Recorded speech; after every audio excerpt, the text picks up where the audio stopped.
Do your operating expenses need to go on a diet? That's what we'll be discussing in day 29 of Shop Talk, the 30-day reset for auto repair shop owners. By now, you should know if you've been following along. I'm Rachel Evans from the Workshop Whisperer. We've been helping auto repair shop owners just like you to achieve business success since 2014.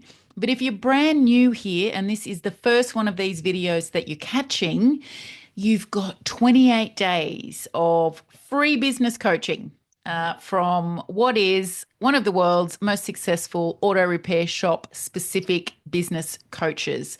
It's what we do, it's all we do. We're former or current auto repair shop owners, and we are teaching from experience.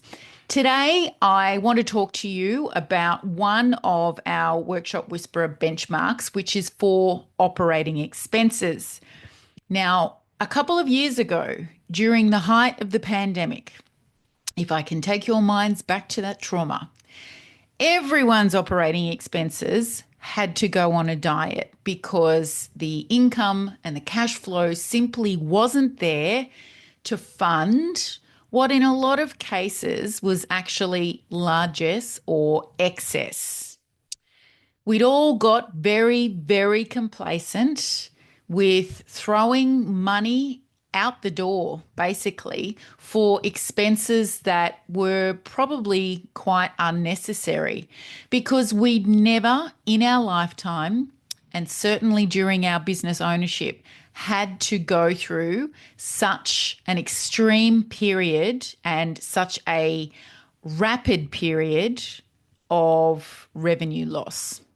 So we all had no choice if we wanted to survive to get our profit and loss report out and to go through it line by line and address what we were paying for every single expense and whether we actually needed it.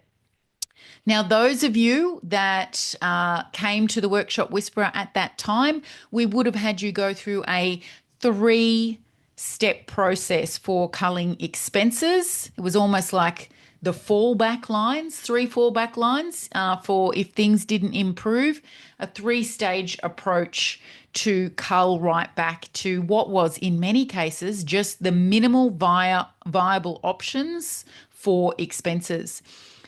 And at the end of the day, it's what got a lot of businesses through until we all reached the point, especially here in Australia, where in some states we had lockdowns so extreme that they went on for almost a year at a time. So your customers weren't able to just be out and about as they usually were. It was deemed an essential for a customer eventually to be able to have their car serviced or repaired. But in order for you to still be in the position where you are open to take the work, we had to do mass culls of expenses. So you discovered things like software that you hadn't used forever that you were still paying for. Some expenses that you were paying for staff or particular team members, they had to go by the wayside. We sold old equipment. We did all kinds of things to make our outflow of cash as minimal as possible. Eventually, some forms of government assistance rolled in, but the level that you were able to access that depended on how big your drop in revenue was in the first place.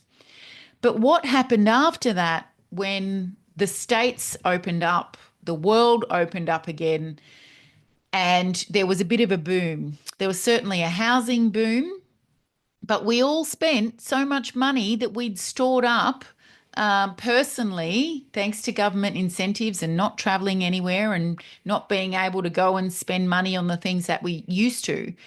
We spent so much money that governments around the world had to implement central bank rate increases. So the government doesn't implement those, the central bank does, in order to curb our spending.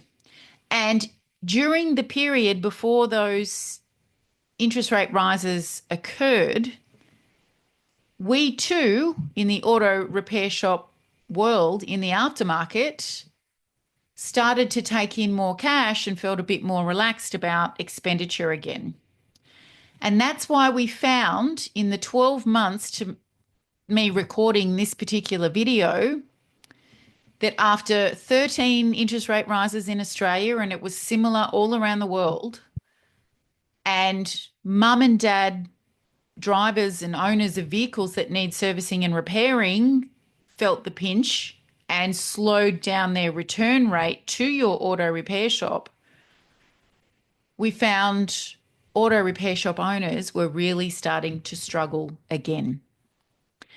Now, I've spoken in this 30-day series about the silent suffering that is currently occurring in some auto repair shops because unlike during COVID, when everyone was in the same boat, it doesn't look like everyone's in the same boat at the moment.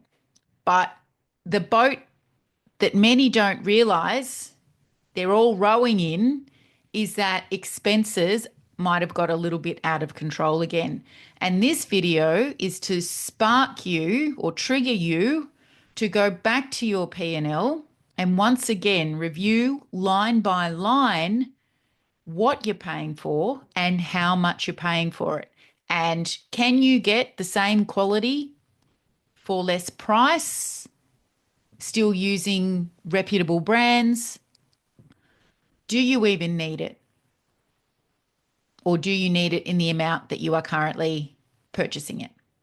Now, as for our benchmark, where it fits in the pie, and we'll just play with my virtual background again here. There we go. When it comes to the benchmark, we're talking about this shaded place in the pie here. So we're looking for operating expenses that sit somewhere between 24 and 30% of our overall expenditure pie. So wages aren't in here. Owner's pay is not in here. Just our actual operating expenses, utilities, phone, water, electricity, all the other line items that might sit there in operating expenses. So not including marketing, that's got its own benchmark. That's really important, and not including team wages also has its own benchmark. But the things that you're paying to be able to be in the workshop and do the job.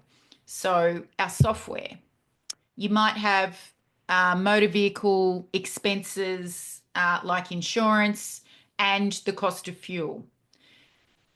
Other workshop insurances that you have to have.